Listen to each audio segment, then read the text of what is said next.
So what are we gonna do today, Cousin PW? The same thing we do every day, Melvin. Try to take over the neighborhood.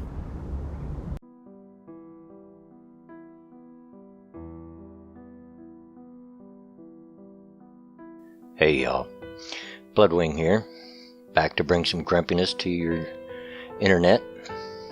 It's been a while since I've done one of these Old Farts Perspective, and there's been a topic on my mind that I thought it was about time to bring it back. If you're unfamiliar, if you're new to the channel or just not aware, this is a small series that I do sometimes, and I try to take a look at current events through the lens of history.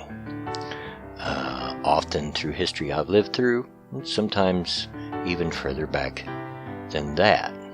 So this is what I want to do today, and I'm going to confess the title of this video is probably a little misleading, but given the new algorithms and everything out, I didn't want to get caught up by some bot or whatever by calling it what it is. And what this really is going to be taking a look at, is the United States heading for a civil war? I see a lot of that out on the internet, on Twitter, on Minds, on YouTube, people claiming that a civil war is imminent, and I do have an opinion on that. And after all, going into this is my opinion. You're more than welcome to disagree with me, but let me please ask you to watch this video through to the end before you start voicing your opinion. Comments are certainly welcome, but please watch the video to the end. Take in everything and every point that I want to make about my point of view on this. And it is, after all, my point of view, but I believe I've got some facts to base this point of view upon. So, without further ado, let's get into this.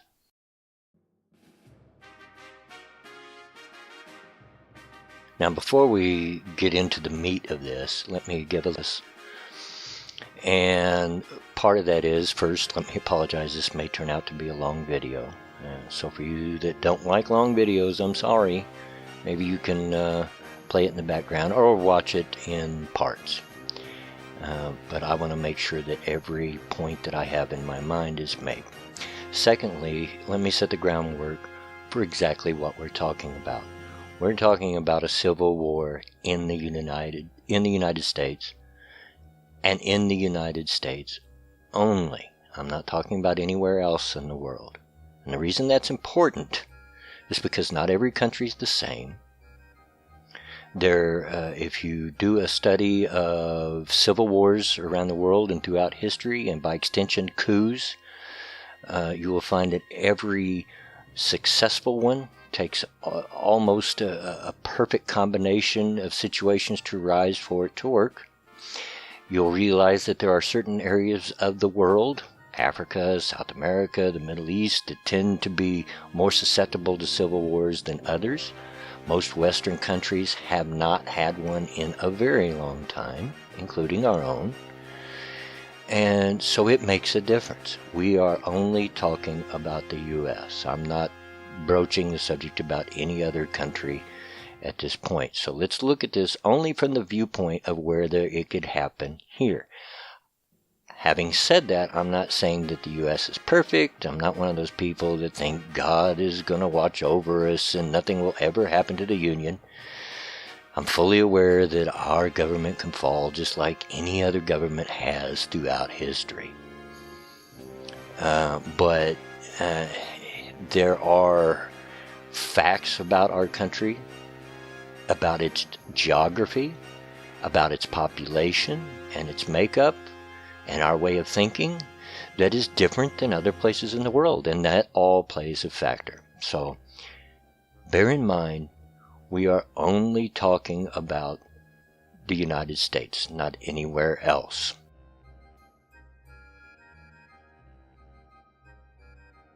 Okay, so to start this discussion, let's look at the history of it. And let's start by looking at the Civil War that actually did happen in this country 150 years ago. Now, I love history, and I could easily get off into a lot of different tangents and subtopics on this, and this could end up being a 5-hour video easily. So I want to avoid doing that. I'm not going to get hung up on a lot of facts or a lot of dates and figures and this and that. I want to try to keep it as simple as possible and to the point of what we're talking about. So I'm not going to get into the arguments, what was the Civil War actually about and all that. But just look at the events maybe leading up to it, what it took to actually for it to occur. So if we look back at the Civil War, regardless of where you stand on the argument of whether it was about slavery or not about slavery, I think you can agree that it can be simplified into this. The southern states had made it very clear that if Abraham Lincoln was elected, they would secede. They were then admonished by the northern states that, no, this is unconstitutional. If you do that, there will be consequences. There will be war. When Abraham Lincoln was elected, the southern states carried through with their threat and left the North no choice but to back up what they said they would do, and therefore there was war. Now, I know that's a very oversimplified version of it, but it's all that's necessary for the discussion at hand, because it points out that this was at a state and federal level. This was not a grassroots thing at this point in time. It may have started that way, but by the time we had Civil War, it was not. It was on a state and federal level. States seceded. States pulled out and disagreed with the federal government. Not individuals, not roving bands of thugs of whatever ideology roaming the streets and tearing things up. This was on a state and federal level. Our military was effectively cut in half, with the South getting the better end of that deal, getting the better trained and more experienced generals on their side. So the military was divided. The states themselves were divided. And we ended up in a civil war that ended in a lot of loss of life, lasted for numerous years, and is one of the darkest periods in the history of our country. Now, if we compare that to today, yes, there's a lot of violence, but there aren't states willing, claiming to secede.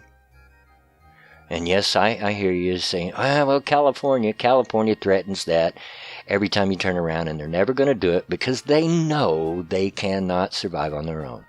Texas talks about it once in a while. Texas could probably do it and survive, but I don't think they would either, because they understand that it would be much tougher to survive without the benefits that being a part of the United States would grant. And there are benefits, no matter how much you might disagree with it. So what's going on today is in no way on the level of events that were occurring in the mid-1800s to bring about the Civil War. This is not anywhere on that level. What we have now are roving bands of thugs on both sides of the ideology, both extremes. But what we don't have is anything on the state level, anything that even threatens anything close to this for this to happen. Now, hopefully by the time this video is over, I will bring that more home on why that is important. But for now, let's look at another piece of history, one that I did live through.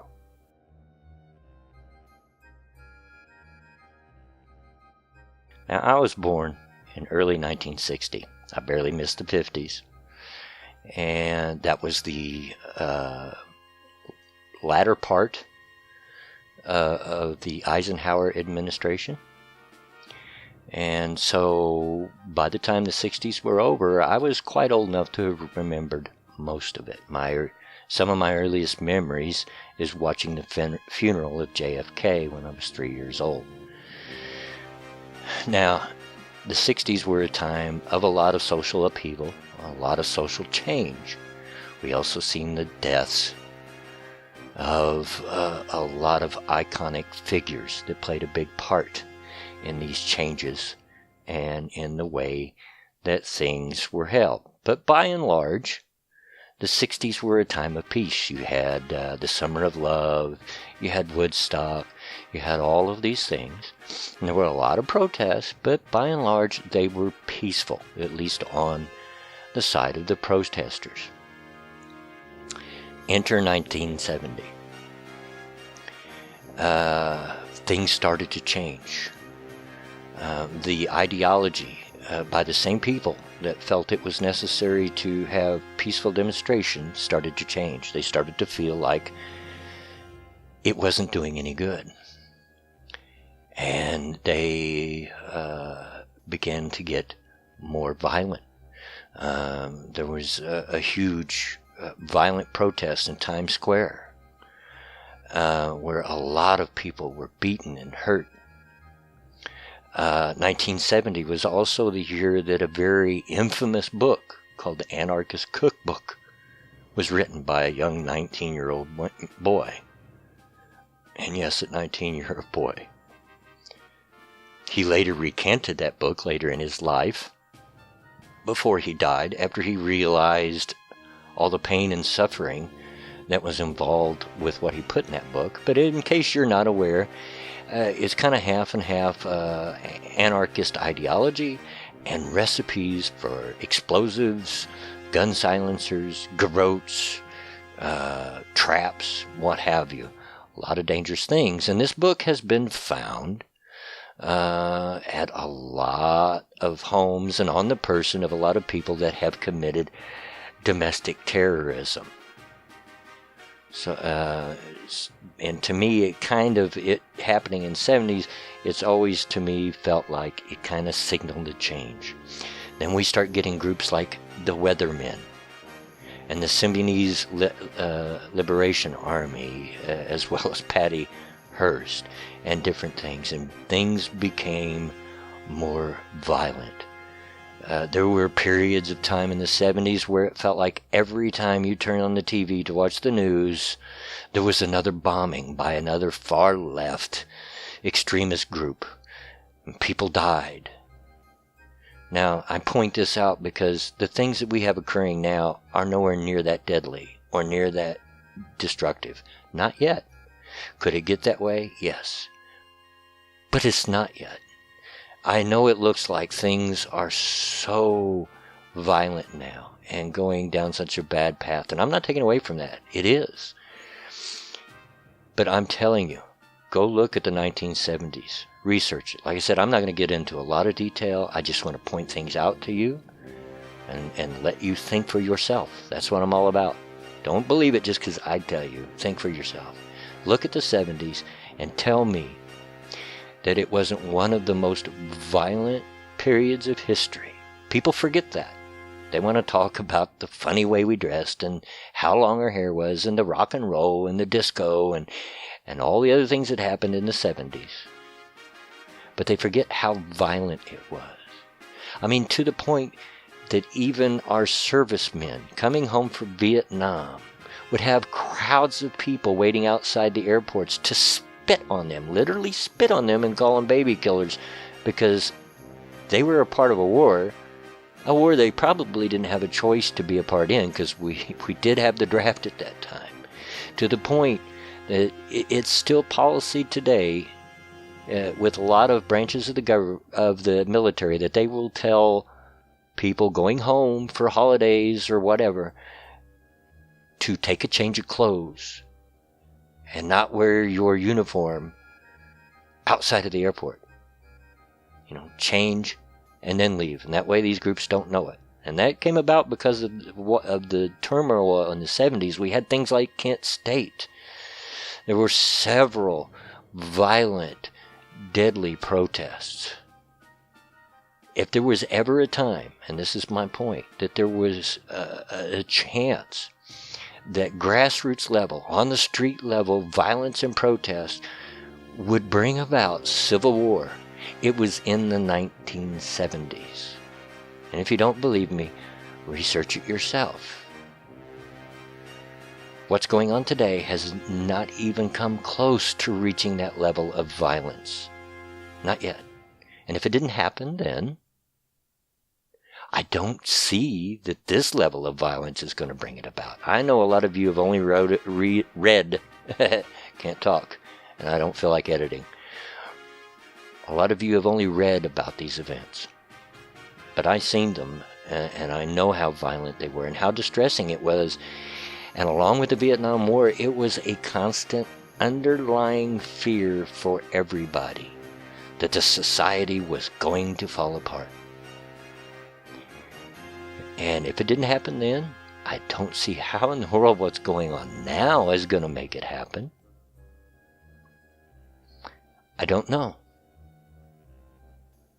If it was going to happen, it would have already, at least at that point, comparatively to what we have now. But let's leave the history a little bit, and let's go on and try to put all this together and make sense of my thoughts, why I do not believe, and I will unequivocally state this if I hadn't already, that there is going to be a civil war in America anytime soon.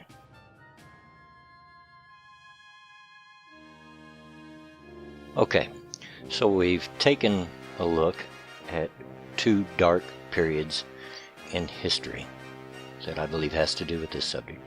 So let's jump forward and let's look at today. And what do we have today? Well, we've just come out of a very polarizing election of Donald Trump, one that shocked both Hillary and Trump supporters, and it seemed very divisive. But if you look at this at a map, with just a couple of exceptions, this is primarily on the two coasts, east and west.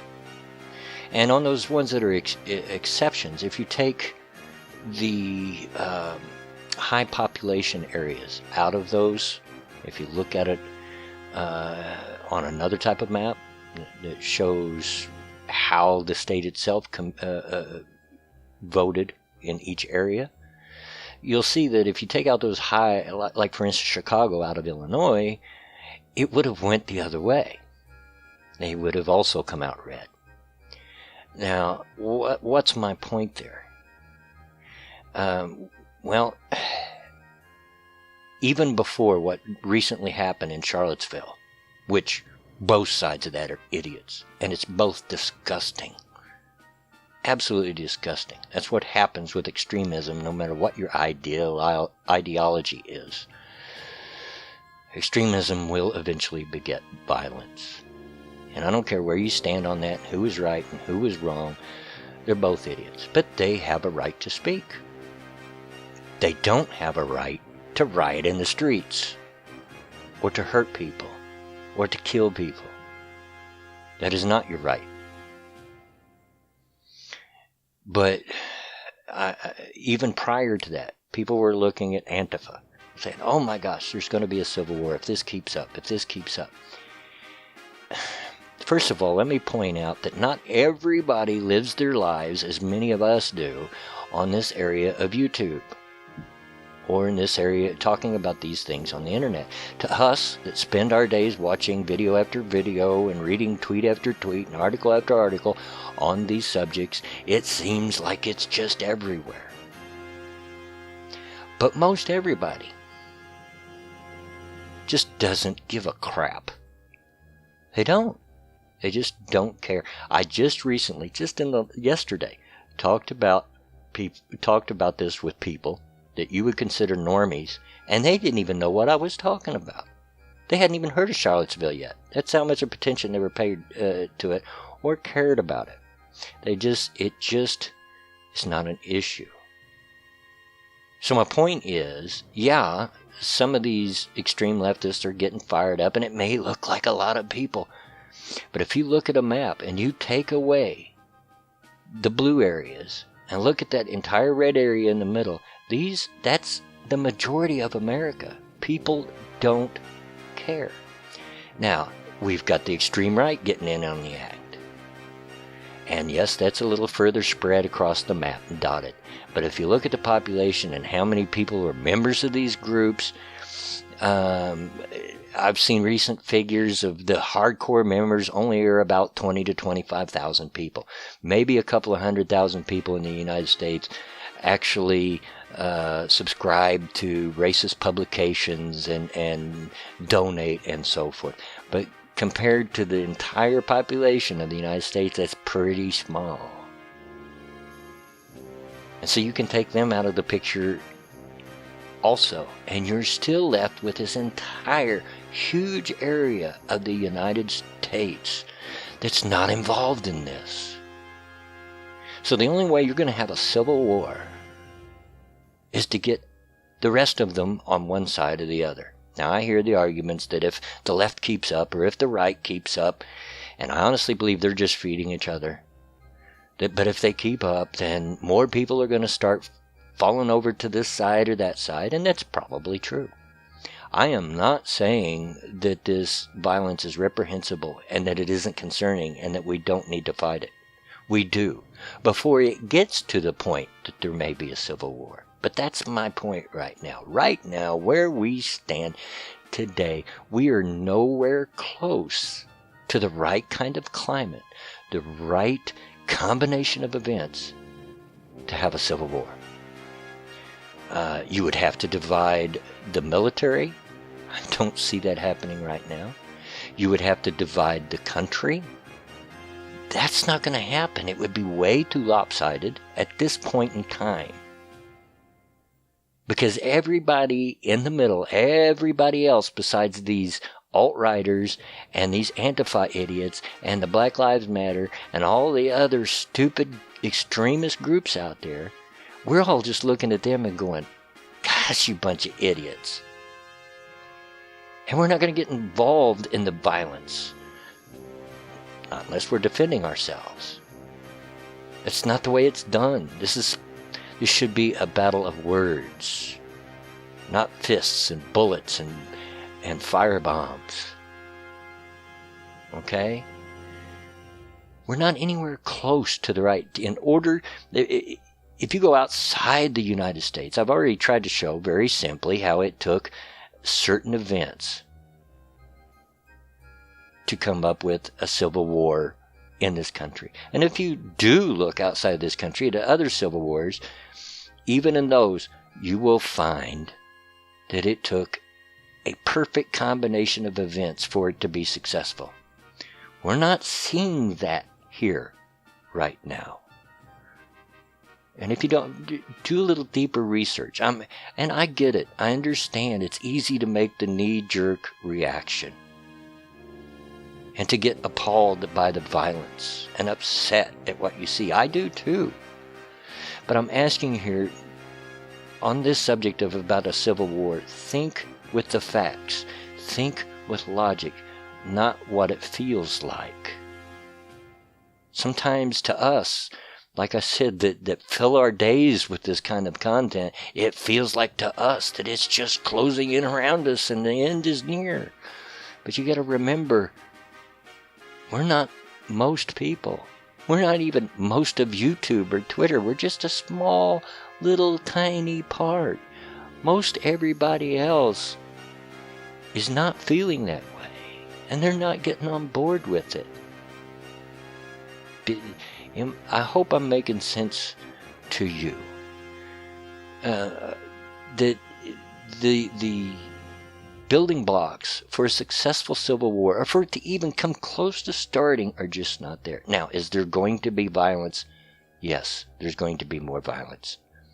I'm actually very surprised that violence to the level that erupted in Charlottesville hadn't happened already. I'm amazed, because I saw pictures and videos, lots of them, and a lot of the alt-righters were carrying They had pistols on their hips. I'm amazed no bullets were fired. Absolutely amazed. Are we going to get to the point where there's gunfire? Probably. It's going to get worse before it gets better, and that's concerning, and we need to speak out against it, and we need to fight it. But that is a long, long, long way from being a civil war. A civil war is going to take a complete division of the country to happen, and we're nowhere close to that at this point. And I've tried to show that with at least some basic facts. I'm trying to go at this not with my feelings, but what I see out of history and what I see out of other events throughout the world and in this country. Also in the United States. We're individualists. We're not as going to be as prone as maybe some countries are to jump on this bandwagon or that bandwagon. You walk up to the average individual and say, Kansas or Nebraska, and say, oh, you need to fight this fight and this. They're going to look at you like, man, I got work to do. Get out my face, you idiot. We're just not close enough to it. Now, could we get there? If things keep spiraling out of control, maybe years down the road, yeah, we might find ourselves in the position of another civil war. But we're not there right now, guys. I know it feels like that, and especially to you younger people that have not lived through other periods of violence and unrest like this before. It just seems outrageous to you. But trust me, this is nothing compared to some of the things I've lived with, particularly in the 70s, as I've already brought up. Now, I'm starting to realize I'm starting to hit points more than once, so I'm starting to beat a dead horse, I guess, here. So it's getting time to end this. I could have went into a whole lot more detail, give a whole lot more facts and figures, and if I have to in the future, I suppose I will. But I don't, and for one simple reason, I've always pushed on this channel, don't believe it because I say so, research it for yourself. I want you to go out, before you come at me, I want you to go out and research the things I'm talking about for yourself and see if they don't make some sense. And if it still does not make sense to you, you still don't agree with me, then fine. Let me know down in the comments, or make a response video, or whatever way you feel like you need to let me know. But if you do that, please don't come at me with, I feel like this, or I feel like that. Let's not get feels in this. That's what the problem is. People are getting their feels involved in it, and they're not thinking rationally and logically. Point out some facts and figures to me that disprove what I've said. Point out some facts and figures to me that disprove those facts that I've laid down, that show that I'm wrong in my position. Now, as I said, please keep fighting the good fight. Keep standing up against things like Charlottesville, and I hope you're standing up against both sides. There's no room for that extremism. Let's have honest debate, but a debate of words, not a debate of violence. There's just no room for that. Let's be aware. Let's not let ourselves get in any worse shape. But let's not go overboard. It's fear-mongering. And fear-mongering does no good to anybody.